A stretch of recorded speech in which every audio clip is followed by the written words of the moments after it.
Commissioner Gordon, Bane has escaped. A snake does not mourn its old skin.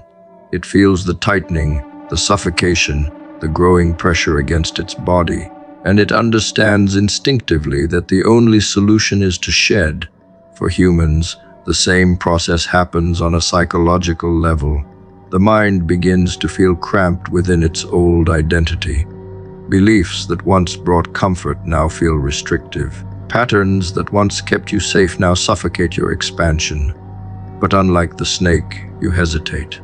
The brain interprets ego death as actual death. It resists.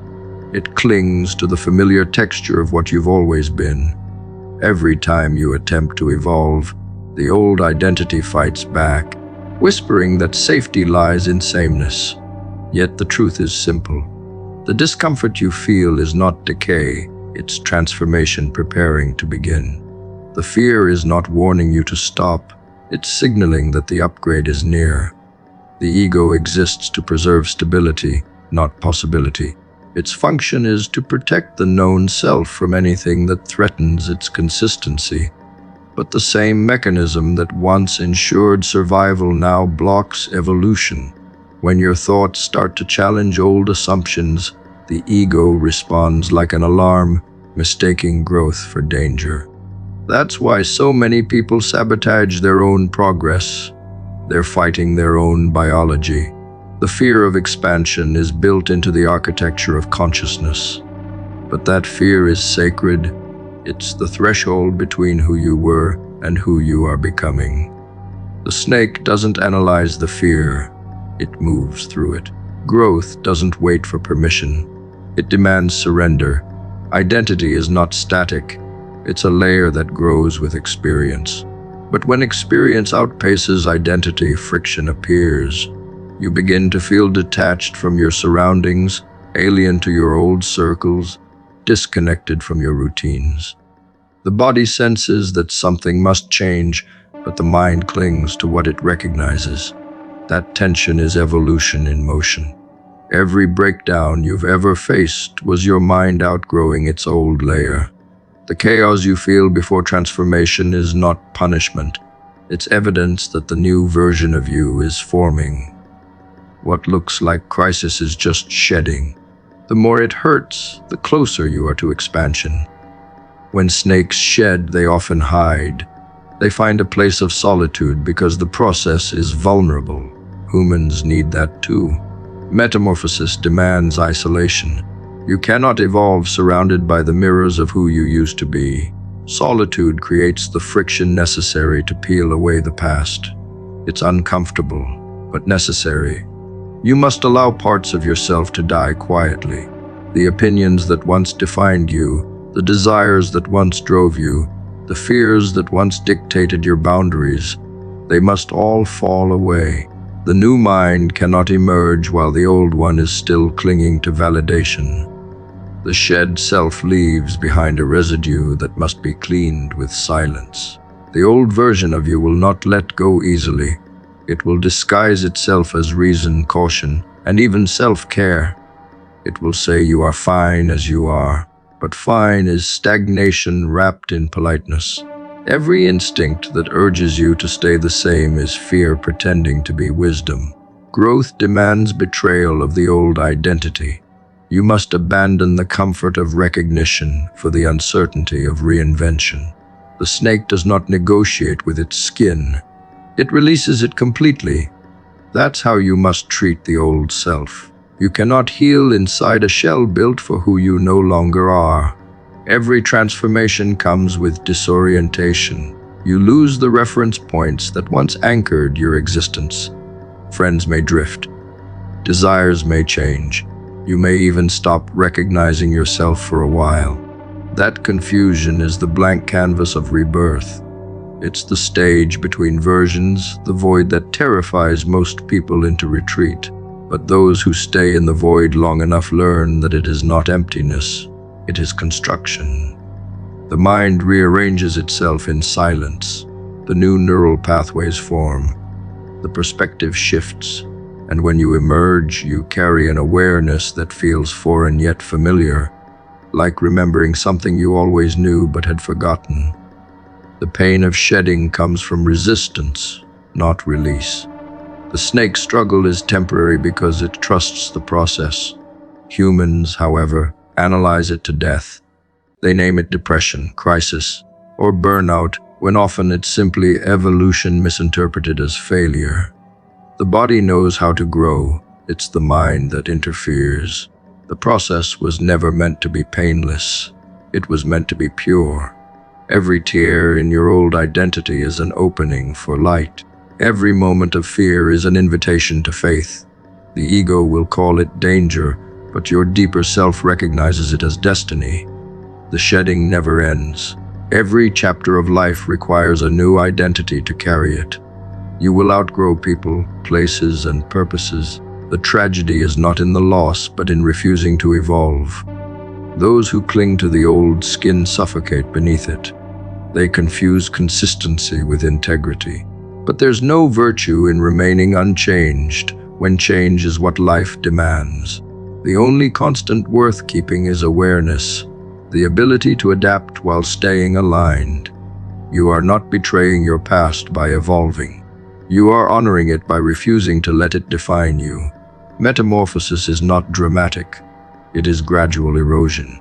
Every small act of honesty chips away at the mask. Every moment of courage peels another layer. The ego will scream through every stage, fearing irrelevance. But the more you let go, the quieter it becomes.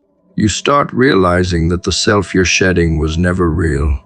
It was a defense mechanism, a costume stitched from expectation.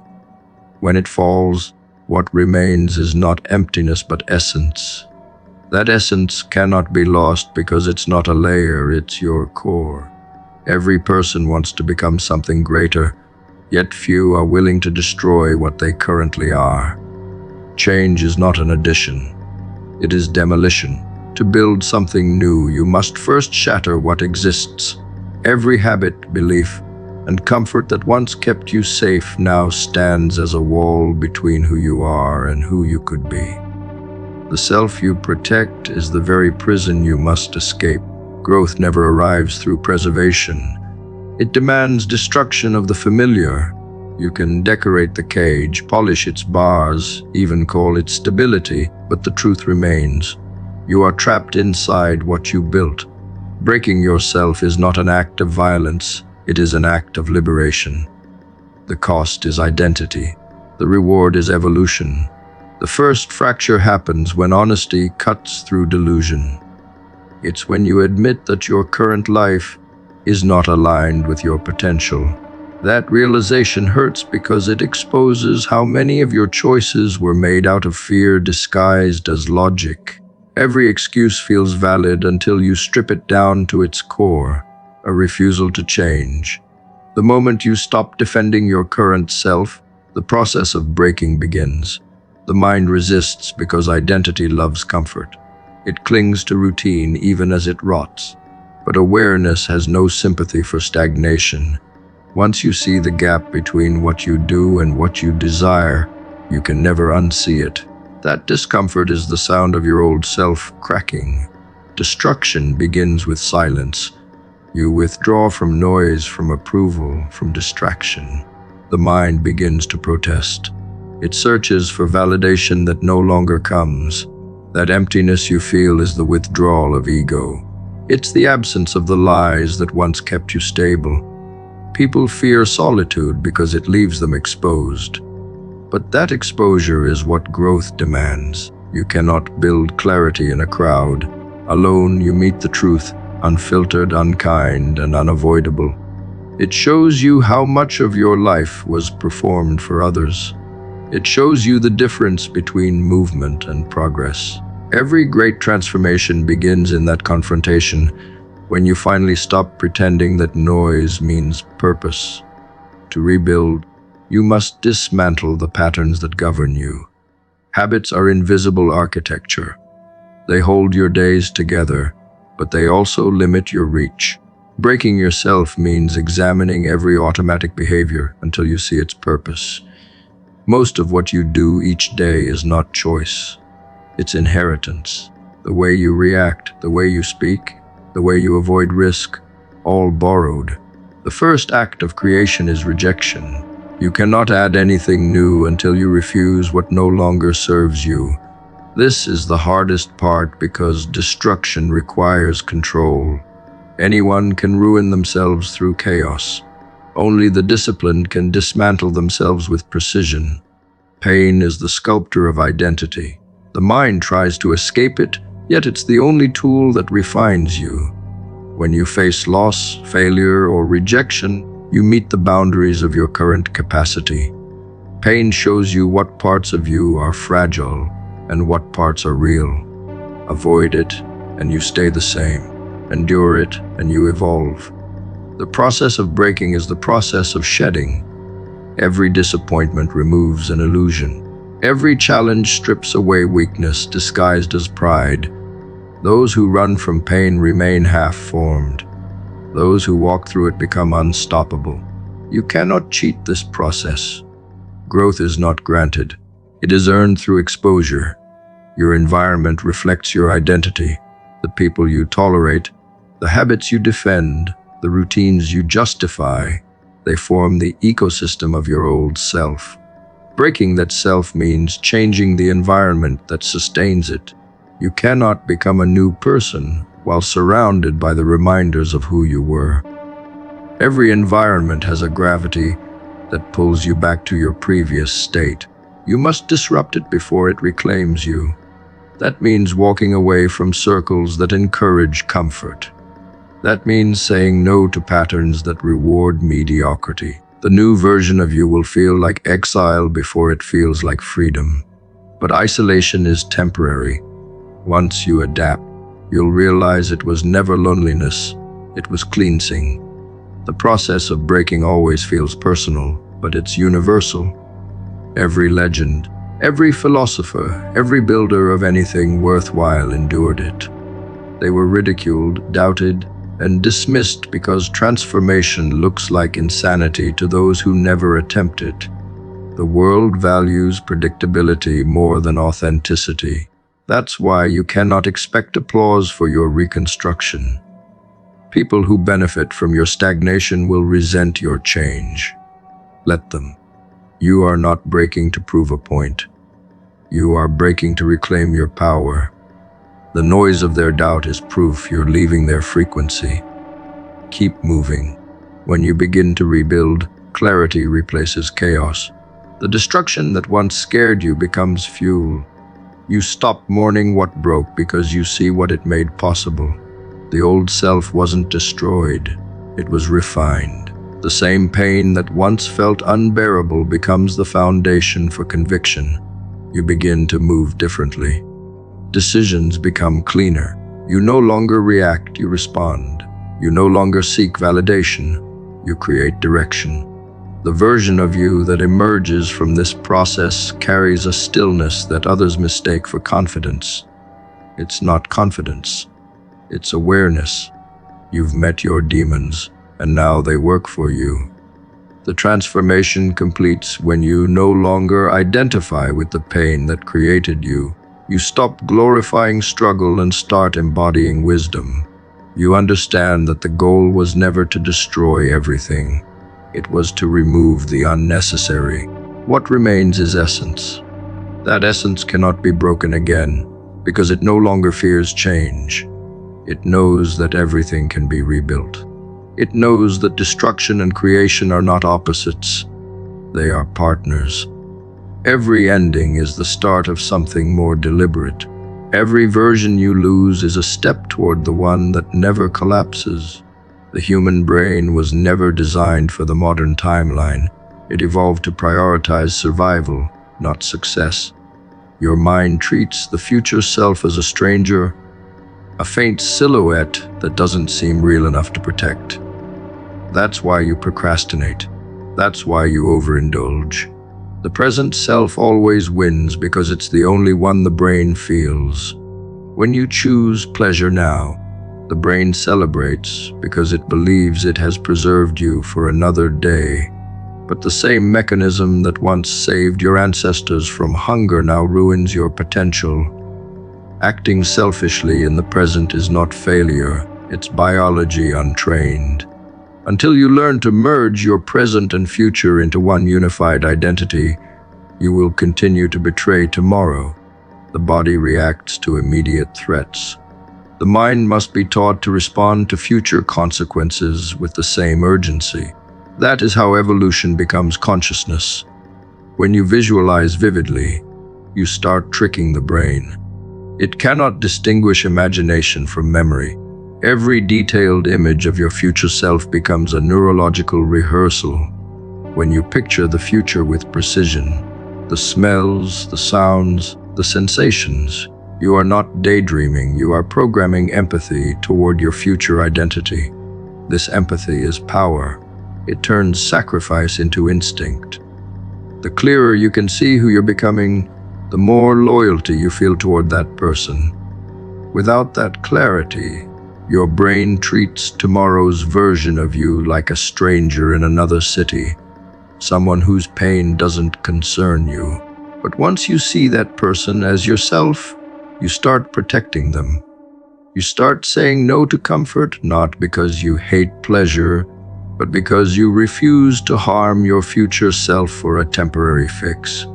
The disconnect between present and future is why discipline feels like punishment.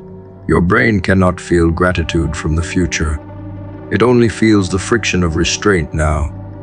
That's why so many people quit halfway. They chase motivation, not identity. Motivation fades because it's emotion-based. Identity endures because it's self-based. When you begin to see your future self as real, every action becomes personal. Eating better, working harder, saving money. They stop feeling like chores and start feeling like defense. You're no longer doing it for an abstract tomorrow. You're doing it for someone you've come to know. And that person carries your name. Time perception shapes destiny. The longer your mind's horizon, the deeper your control. Ancient tribes thought in seasons. Empires thought in generations. You must learn to think in decades. The modern world conditions short-term thinking. It feeds dopamine to make you trade the infinite for the immediate. But the masters of life play on the long arc. They delay gratification not out of virtue, but out of design. They've trained their brain to see beyond the moment. They've made the future self visible and therefore sacred. When you expand your sense of time, the temporary loses power over you. Each action becomes a brick in a structure larger than your lifespan. That structure is legacy. The mind must be conditioned to value foresight over impulse. This is not natural, it's earned. You do it by creating rituals that pull tomorrow into today, writing goals, tracking progress, imagining conversations with your future self. The more specific the vision, the stronger the connection. This process rewires the neural circuitry of self-perception. You begin to feel guilt not when you fail publicly, but when you betray your future privately. That guilt transforms into guidance. You start aligning with habits that respect your timeline. Your evolution no longer depends on willpower. It depends on identity. When today and tomorrow become indistinguishable, consistency becomes automatic. The present self is impulsive because it feels alive through urgency. The future self feels distant because it lacks that emotional charge. You must inject that emotion manually. You do it by giving your future self a face, a voice, and a name. You do it by writing letters to them, speaking to them, living for them. When you start thinking as if you are already them, your behavior shifts from reaction to responsibility. The brain follows emotion, not reason. So make your future emotional. Make it so vivid that the present cannot ignore it. That's how you bridge the biological divide that evolution left unfinished. Most people live in debt to their future. Every indulgence is a withdrawal. Every distraction is interest compounded in regret. They assume they'll fix it later. But later never comes for those who never planned for it. The brain won't suddenly evolve moral discipline.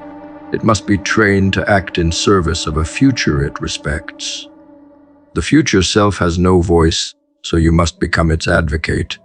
Every decision you make is either a betrayal or a promise. Every wasted day is a theft. When you grasp this, your standards change. You stop chasing speed and start chasing sustainability. You stop asking what feels good and start asking what will endure. Visualization is not fantasy, it's alignment. It gives the brain sensory proof of what it has not yet lived. Each time you visualize the future self clearly, you reinforce the neural bridge between now and later. That bridge is called purpose. It's what separates people who drift from those who design. When you operate with purpose, time slows. Each action compounds meaning instead of regret. The present no longer feels detached from destiny. You start treating every decision like an investment in someone you already know. Because that someone is you. 5 years wiser, 5 years stronger, 5 years freer. The brain's greatest flaw is also its greatest opportunity. It cannot naturally feel for the future, but it can be trained to care.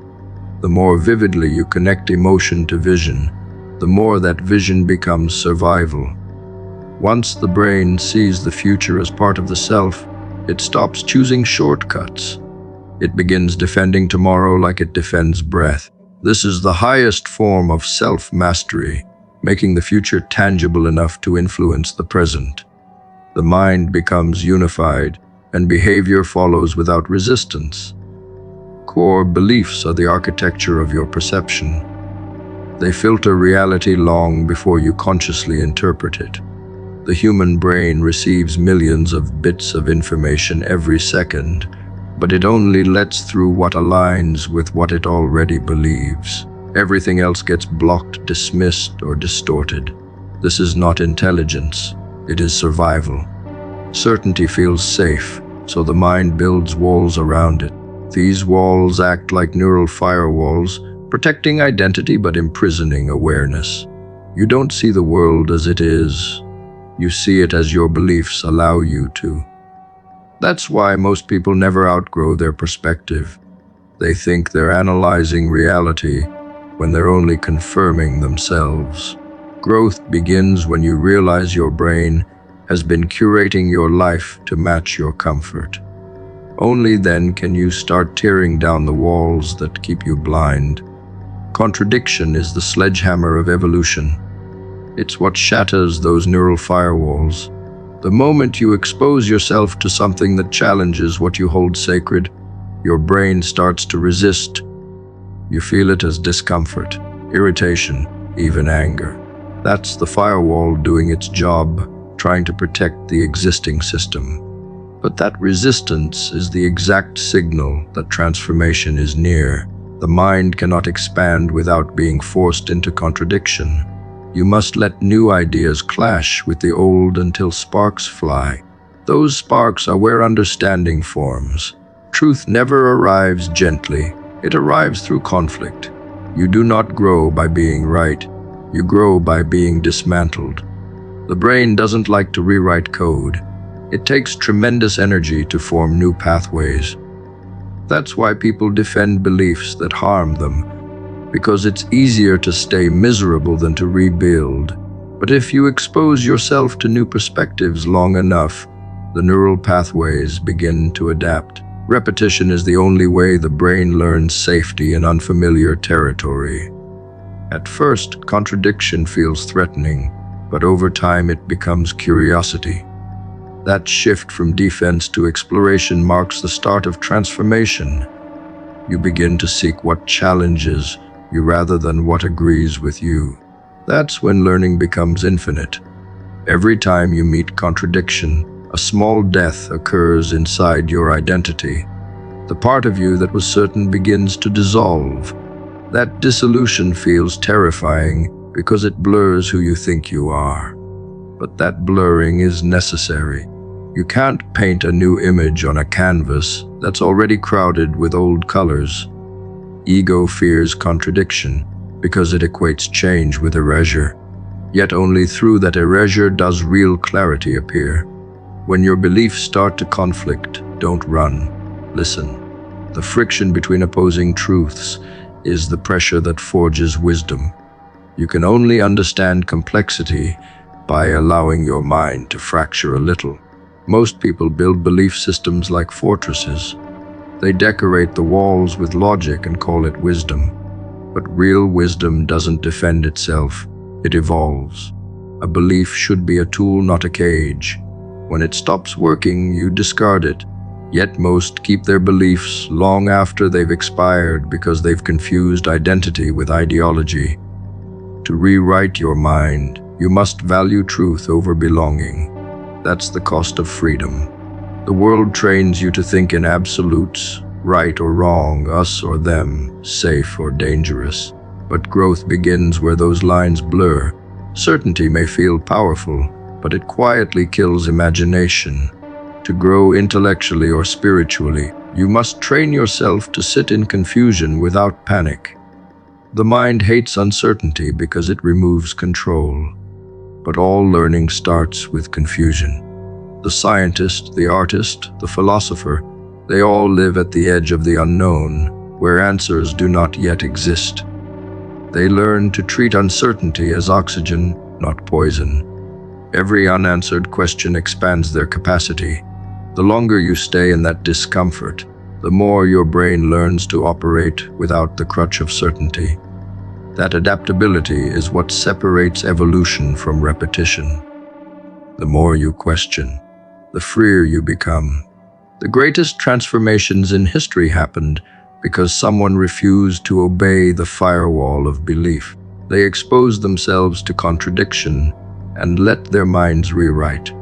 Every discovery, every invention, every philosophical breakthrough was born from doubt.